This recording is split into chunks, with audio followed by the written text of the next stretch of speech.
এনসিপির যারা শীর্ষ নেতৃবৃন্দ রয়েছে তারা বারবার যোগাযোগ করেছে আমাদের নিকট। তারা বারবারই এ বিষয়ে মিটিং করার জন্য তারা আজকেও কল দিয়েছে যে তারা আজকেও বসতে চায়। আমাদের এই জুলাই আগস্ট কর্মসূচি যখন আমরা প্রণয়ন করি সেই সূচনা লগ্নেই আমরা ৩ আগস্ট এই শহীদ মিনারের কর্মসূচি পালন করার জন্য মনস্থির করি এবং সেটি আমরা ছাত্রদল কেন্দ্রীয় সংসদের পক্ষ থেকে আমরা সিদ্ধান্ত গ্রহণ করার পরে আমরা সেটা আনুষ্ঠানিকভাবে সংবাদ সম্মেলনের মাধ্যমে জানিয়ে দিই এবং পরবর্তীতে সে সময়ে আমরা জুন মাসেই আমরা ঢাকা বিশ্ববিদ্যালয় কর্তৃপক্ষের নিকট থেকে আমরা সেই অনুমতি পাই।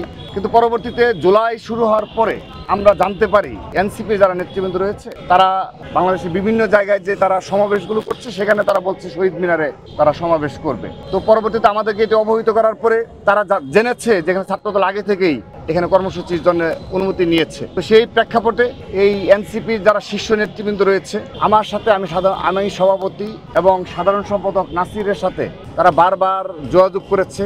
তারা আমাদের নিকট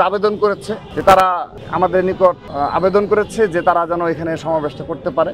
আমাদের নিকট তারা বারবারই এ বিষয়ে মিটিং করার জন্য তারা আজকেও কল দিয়েছে যে তারা আজকেও বসতে চায় এবং আমাদের বিএনপি শীর্ষ নেতৃবৃন্দের সাথেও তারা যোগাযোগ করেছে। তারাও আমাদেরকে বারবারই অবহিত করেছে যে এখানে তোমাদের কোনো করণীয় রয়েছে কিনা। যেহেতু এই ছাত্র সমাবেশে আমরা মনে করছি হাজার হাজার ছাত্রদলের নেতাকর্মীরা এখানে অংশগ্রহণ করবে। তো সেহেতু যদি শহীদ মিনার ব্যতীত আমরা যদি খোলা ময়দানে বিশেষ করে শাহবাগ কিংবা অন্য কোনো জায়গায় যদি আমরা এই ছাত্র সমাবেশটি করি সেক্ষেত্রে জনদুর্ভোগ হবে এবং রাস্তাঘাট বন্ধ হয়ে যাবে, অ্যাম্বুলেন্স সহ সাধারণ শিক্ষার্থীদের চলাচল ব্যাহত হবে। আর সেই দিনটি হলো রবিবার। সেই সার্বিক দিক বিবেচনা করে আমরা শহীদ মিনারে এই কর্মসূচিটি পালন করার জন্য আমরা সিদ্ধান্ত গ্রহণ করেছিলাম। তো এখন আমরা স্বাভাবিকভাবে যেহেতু তারা বারবার আবেদন করছে, এনসিপির যে নেতৃবৃন্দ রয়েছে তারা বারবারই আমাদের অনেকবার আবেদন করেছে।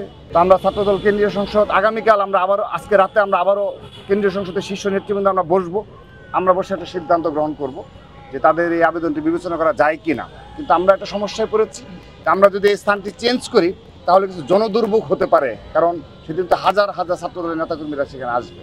তো এই দিক বিবেচনা করে আমরা আজ রাতের মধ্যেই কিংবা আগামীকালের মধ্যেই আমরা ছাত্রদল কেন্দ্রীয় সংসদের পক্ষ থেকে এই মিটিং করার পর আমরা যারা আমাদের নিকট আবেদন করেছে তাদেরকে আমরা জানিয়ে দেব যে তাদের সেই অনুরোধটি আমরা রাখতে পারবো কি না।